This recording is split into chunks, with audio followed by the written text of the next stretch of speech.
اعوذ باللہ من الشیطان الرجیم بسم اللہ الرحمن الرحیم۔ دوستو، پچھلی ویڈیو میں آپ سن چکے ہیں غزوات اور سریہ میں فرق اور محدثین کی استصلاح۔ دوستو، آغاز غزوہ میں ابتدا میں چھوٹے چھوٹے مارکہ وجود میں آئے۔ غزوہ ابوا اسی سال کے ماہ سفر میں، غزوہ بواد اور غزوہ بدر اولا ماہ ربیع الاول میں، اور غزوہ ذو العشیر ماہ جمادی الاخر میں ہوا۔ بدر اولا کرزین جابر فہری کی گوش مال کے لیے تھا جو مدینہ منورہ کے اونٹ ہانک لے گیا تھا۔ باقی تینوں قافلے قریش سے تعارف کے لیے تھے، مگر ان میں سے کسی میں بھی مقابلہ نہیں ہوا۔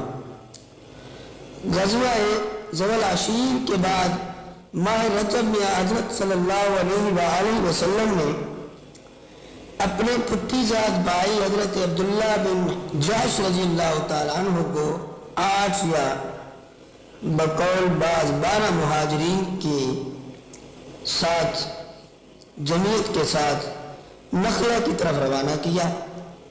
وہ نخلہ میں پہنچ کر قافلہ قریش کے منتظر رہے۔ ناگا قریش کے اونٹوں کا قافلہ جن پر وہ شراب، منقع اور چمڑا وغیرہ مال تجارت طائف سے لا رہے تھے، ان کے قریب اترا۔ اس قافلے میں عمرو بن حزمی، عثمان بن عبداللہ بن مغیرہ اور اس کا بھائی نوفل بن عبداللہ اور ابو جہل کے باپ حشام بن مغیرہ کا آزاد کردہ غلام حکم بن کیسان تھا۔ فریقین میں مقابلہ ہوا۔ اس میں حضرت واقد بن عبداللہ تیمی نے ایک تیر سے عمرو بن حزمی کا کام تمام کر دیا۔ عثمان بن عبداللہ اور حکم بن کیسان گرفتار ہوئے اور باقی بھاگ گئے۔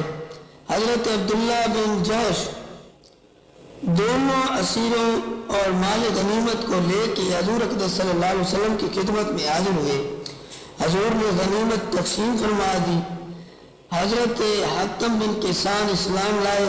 عثمان بن عبداللہ کو چھوڑ دیا گیا، وہ مکہ میں چلا گیا اور کفر پر مرا۔ اسی سال ماہ شعبان میں ماہ رمضان کے روزے فرض ہوئے اور ماہ رمضان میں غزوہ بدر ثانیہ وقوع میں آیا۔ غزوہ بدر کبریٰ، جس کو بڑا غزوہ بدر، حقیقی غزوہ بدر جو تاریخ میں بیان کیا گیا ہے، وہ جو بدر کے میدان میں ہوا، اس کو غزوہ بدر کبریٰ کہا جاتا ہے۔ غزوہ بدر سب سے بڑا غزوہ ہے۔ اس کا سبب عمر بن خزرمی کا قتل اور قافلہ قریش کا شام کی طرف سے آنا تھا۔ یہ وہی قافلہ تھا جس کے قصد سے حضور اقدس صلی اللہ علیہ وسلم ذو العشیرہ تک تشریف لے گئے تھے۔ امیر قافلہ ابو سفیان تھا۔ اس قافلے میں قریش کا بہت مال تھا۔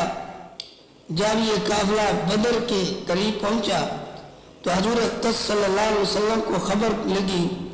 آپ نے فوراً مسلمانوں کو نکلنے کی دعوت دی، اس لیے جلدی سے تیار کر کے آپ بتاریخ 12 ماہ ربیع الاول بروز ہفتہ مدینہ سے نکلے اور مدینہ منورہ سے 1 میل کے فاصلے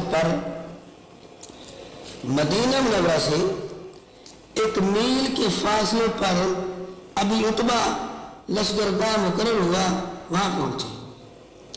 یہاں لشکر کا جائزہ لینے کے بعد آپ نے صغیر النسب صحابہ مثلا ابن عمیر، برہ بن عازب، انس بن مالک، جابر، زید بن ثابت، رافع بن خدیج رضی اللہ تعالی عنہ کو واپس کر دیا اور باقی کو لے کر روانہ ہوئے۔